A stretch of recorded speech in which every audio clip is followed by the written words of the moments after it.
Hello everyone, this is Genetics Lecture 4, Part 3, where we talk about some chromosomal alterations that changes the entire, or part of, chromosome structure.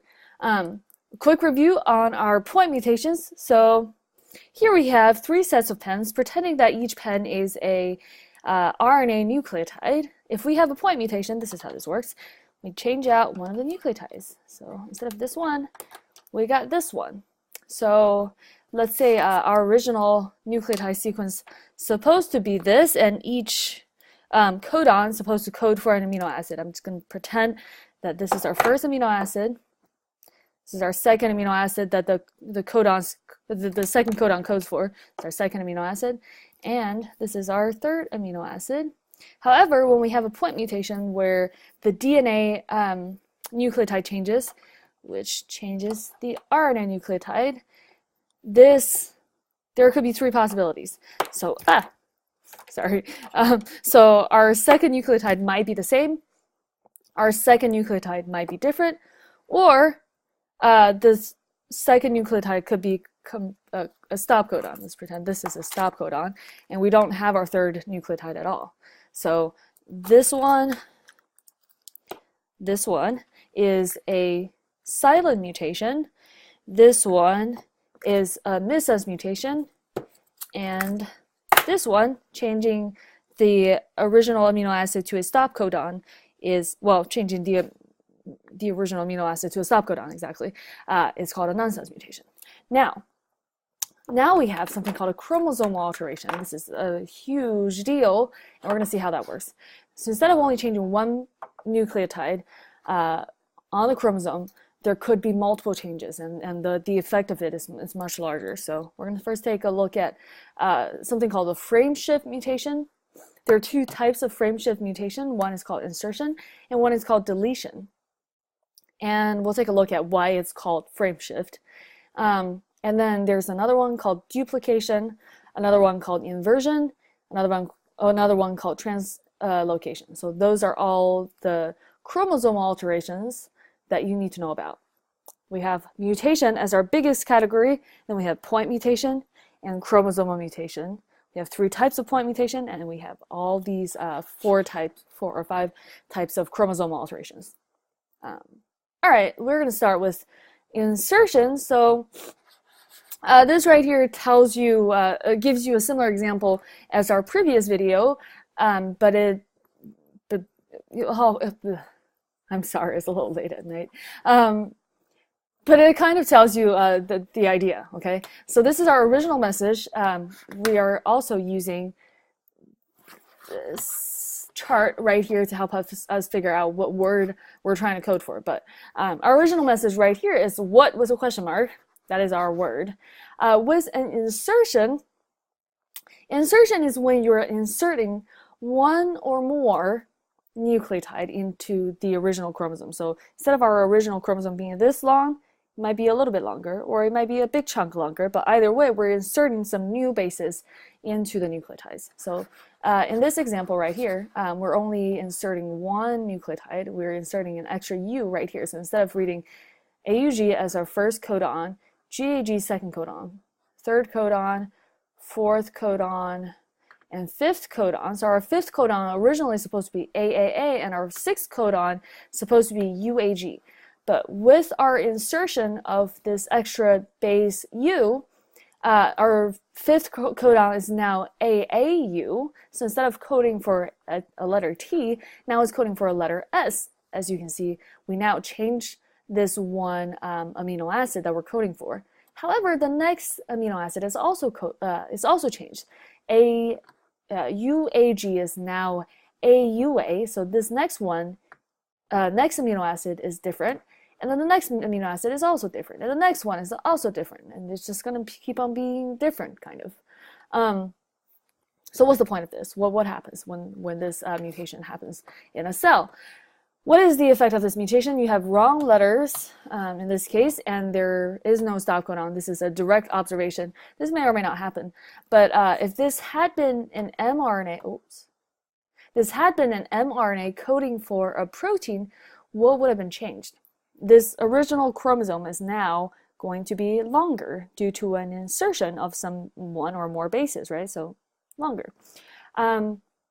And usually in this case, the protein that's being made is going to be non-functional, so non-functioning protein. So here's another picture showing you how this works. I'm going to show you with the pens as well.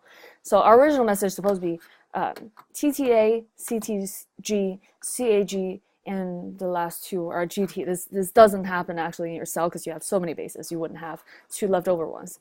But the reason why we have, I put these boxes around each three RNA, well, this is the original DNA bases, is because the DNA is made into the RNA, and the RNA and the mRNA is read 3 bases at a time, right? 1 codon at a time. So this is our first codon, second codon, third codon, fourth codon. With an insertion of 1 base, as you can see, we inserted this extra C in between the original C and T. So now our entire reading frame, the reading of the codons, right? So it's supposed to be this, this, and this. But with the insertion, the entire reading frame is shifted.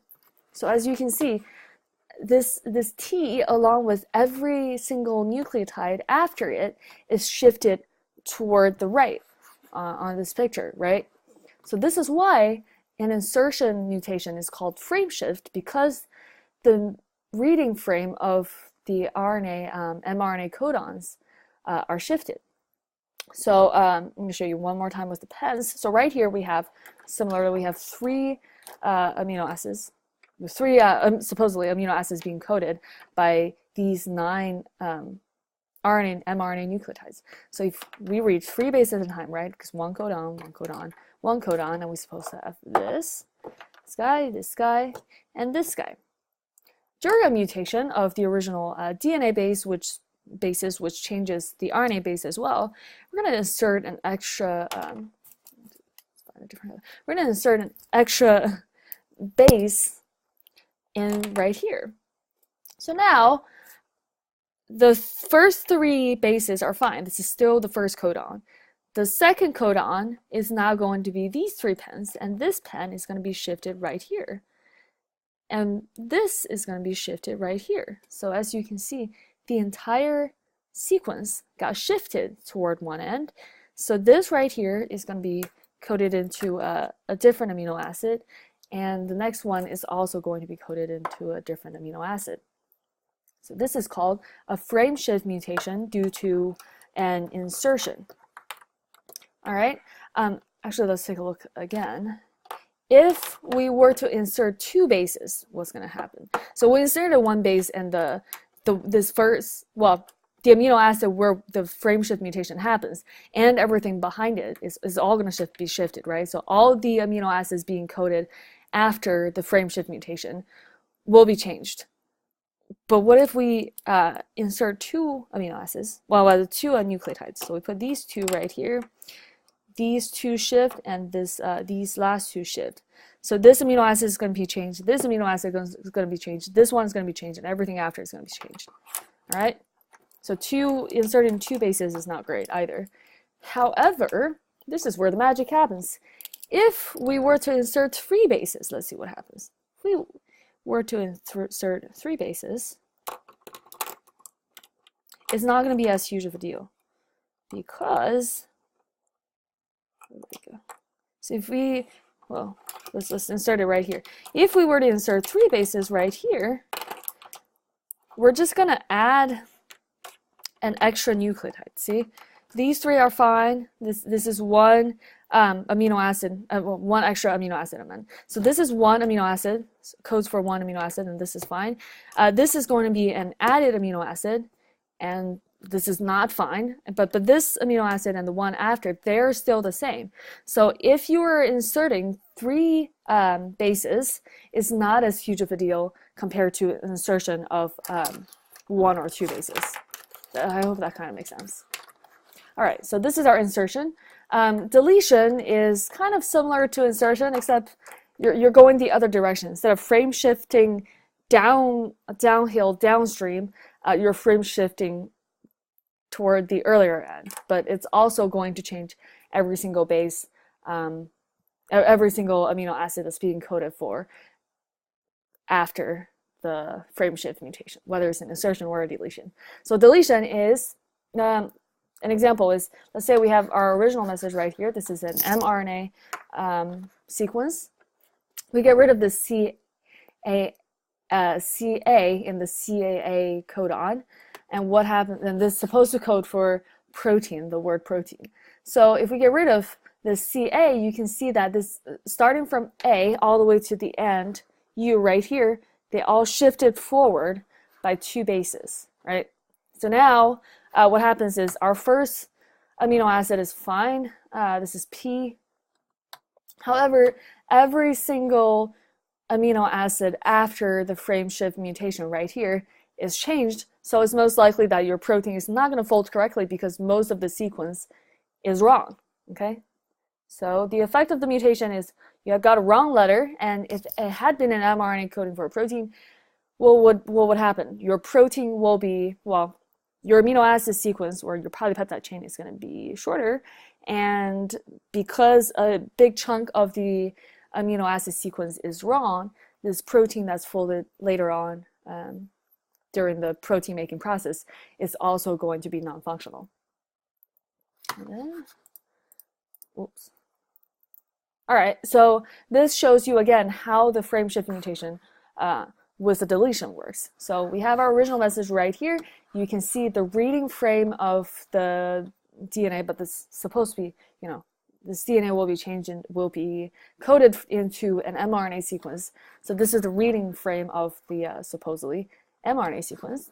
3 bases, 3 bases, 3 bases, 1 codon, second codon, third codon, and there will be more codons after that.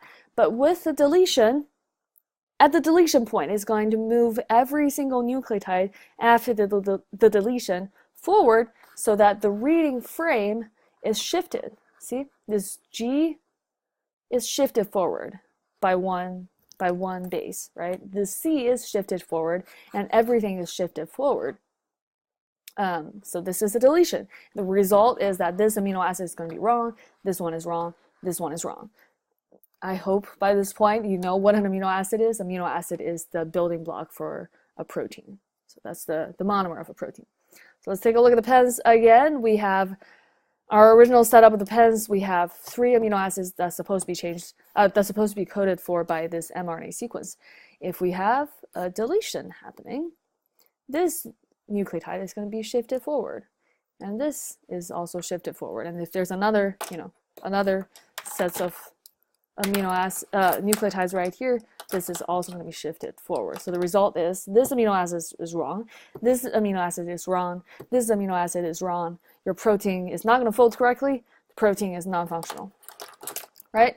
Now, if we had a frame shift mutation of 2 nucleotides, what would happen? Frame shift mutation of a deletion kind, what would happen? So these 2 bases are going to shift forward. Well, they don't, yeah, they actually shift forward, and the reading frame is, you know, right here I'm showing you the reading frame. So this reading frame is changed like this. So this amino acid is wrong, this is wrong, this is wrong, everything else is wrong. However,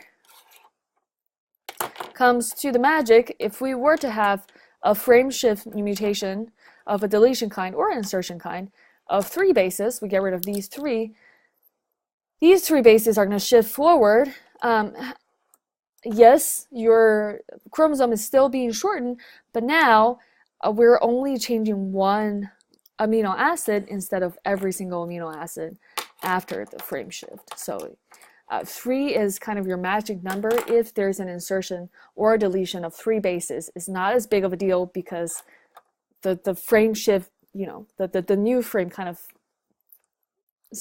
the new frame of the nucleotides that are coding for the amino acids are still kind of right. You're just missing an amino acid, or you're adding an amino acid, so the protein might still be fine. Maybe. Sometimes. All right. So this shows you one more time insertion or deletion on your notes. These mutations involve inserting or deleting a base or several bases from a sequence. So remember, mutation is talking about the DNA basis, but then the DNA base change is going to transcribed into the mRNA base change as well. So now, all the codons downstream will be affected, which means all the amino acids being coded for will be affected. This is called a frameshift mutation, and it can be very serious because this protein is not going to work. And if your protein doesn't work, there are a lot of things that could go wrong. All right, so this right here is a deletion, this right here is an insertion, and this right here shows you a deletion as well. Let's say, see how reading frame works, right? If you're reading words, the spaces in between the words tells you how the reading frame is supposed to work. So this example, we have 3 letters representing each nucleotide. So we have the fat cat sat. We don't know. But if we get rid of the T at the beginning of the, every single letter has to shift forward because we're still reading 3 letters at a time. As you can see, none of the words make sense, you know, in terms of making a protein out of the mRNA sequence using the mRNA as an instruction. The instruction is all messed up, so your protein is not going to work. Terrible. All right, now here's some examples of frameshift mutation. The first one is a cystic fibrosis. You might have heard this before. This is when there's a frameshift mutation causing mucus to build up in the lung, and could be deadly. The second one is called Tay-Sachs disease. This is a frameshift mutation causing some buildup of fluid in a person's head, and this kind of, you know, damages the neurons in the head. And as you know, the head is pretty important. All right, the last one is called familial hypercholesterolemia. Familial hypercholesterolemia. That's what I'll call it. I hope that's how it's actually pronounced.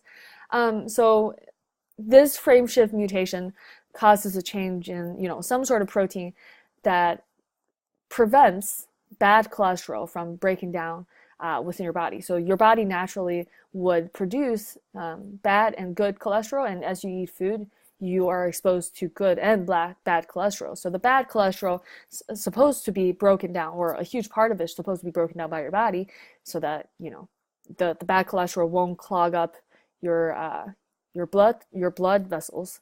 However, for this particular disease caused by a frameshift mutation, this would cause the bad cholesterol to not break down, which causes very early cardiovascular disease in a person's life.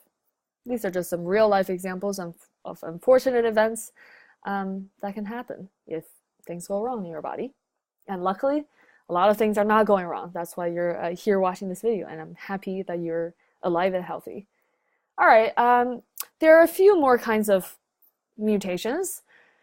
This next one is called a duplication. Duplication is we have a chromosome or a long, you know, DNA strand. We take one part of the DNA strand. Somehow, during the process of DNA replication, instead of having only this part, it got duplicated. All right. So as you can see right here, this is duplication. Duplication makes your DNA a little bit longer. The chromosome is a little bit longer. This protein is most likely not going to fold correctly, but I would think that this is not as big of a deal compared to the frameshift mutations sometimes. But the protein is probably still not going to work.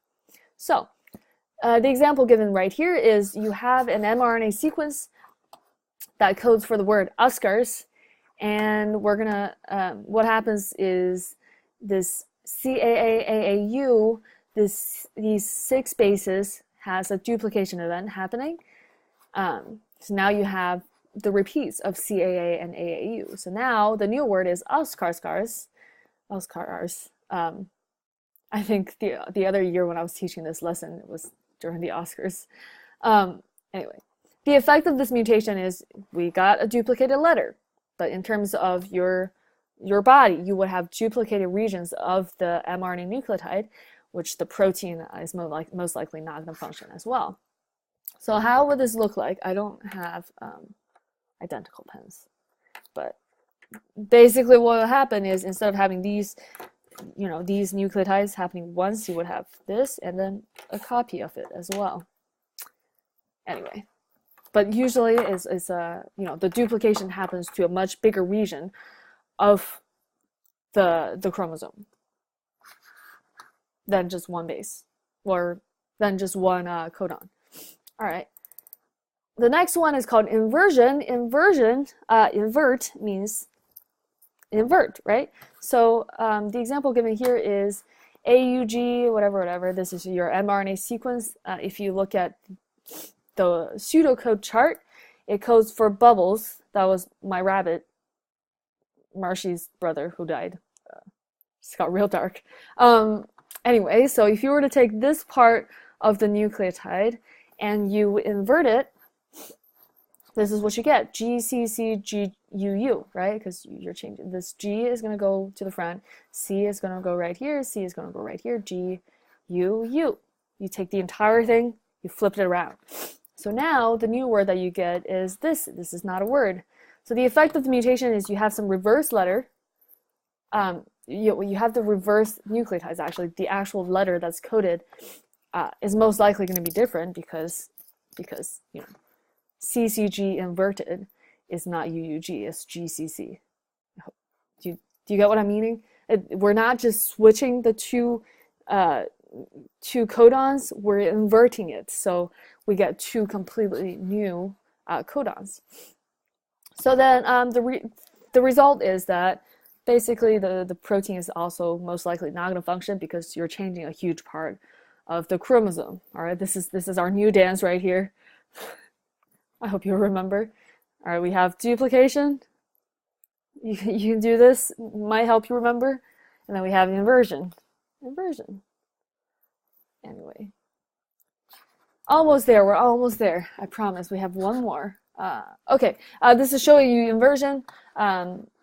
TGCA, we inverted ACGT. Both of these two amino acids are affected. And the last one is called translocation. Translocation involves two chromosomes. As you can see right here, we have this long green chromosome and we have this short red chromosome. But remember, in your cells, chromosomes are not actually colored. This is just to show you, this is just a demonstration. Basically, you have two chromosomes that are probably near each other, but somehow there's an event happening in your cell that makes two parts of the chromosomes from the two chromosomes, they switch. So they do a switching, as you can see right here. This is called translocation. Trans is kind of moving, location is a location. So we're moving the location of a part of a chromosome between two different chromosomes. So an example is, let's say you have these two mRNA sequences, and I'm supposed to code for my dog, apparently. And then we got a translocation of a part of it. So what happened? So we switched. I'm confused. Anyway, there's a translocation happening. So part of the chromosome switched, and then what you got is this. And the effect of the mutation are two words switching letters. But the real effect on your chromosome is that instead of only having one chromosome that's changed so that some of the proteins coded is wrong, now you have both chromosomes that are damaged, and both, all the proteins that are coded in this region and this region is going to be wrong. So now your proteins are not going to function for both of those. This is even worse because you're not just affecting one chromosome, you're affecting two chromosomes. It's not great. Okay, so this is translocation. Review time. We have our chromosomal mutations, meaning we're changing more parts of the chromosome instead of just one amino acid. Here we have, so this is our big category, mutation. We have point mutation and chromosomal mutation. Under chromosomal mutation, we have frameshift mutation. There's insertion and deletion, and then we have duplication, inversion, and translocation. So duplication, you're making a copy of a part of the chromosome. Inversion, a part of the chromosome is inverted, and then we have translocation where we switch. Okay, I don't know. However you can remember it. So that's it. I want you to know that you should be able to predict what is actually happening. So if I were to give you a DNA or mRNA sequence, and I show you an original sequence and I show you a mutated sequence, there's some differences between the two. You should be able to identify which specific type of mutation it is out of all the types of mutations that we talk about. So that's one way that I can test you. The second way I can test you is to ask you to write out the sequence yourself. So if I were to say, this is our mRNA sequence, what if there is a duplication of this particular part of the sequence, right? So you should be able to tell me what the duplication will look like in the mRNA afterward. You should also be able to tell me what is the amino acid sequence going to look like from this duplication. So you have to do the mRNA mutation first, right? And then do the translation into the actual amino acids. So I'll give you the amino acid codon chart again on this upcoming test. And then lastly, you should be able to tell me what is the effect of the mutation. Is it likely going to change the protein that's being coded, or is it going to be really damaging, right? Or is it intermediate? Is it there are multiple possibilities, so you should be able to make those predictions. So you can go back and forth, okay? Or I can give you a description of what the mutation is like. Let's say if I were to tell you there's a chromosome and a part of the chromosome is inverted, you should be able to know that this is called an inversion, and this is a type of chromosomal mutation instead of a point mutation. Okay, I hope this is helpful. Upon request from AJ, here is Marshy chilling in his crate.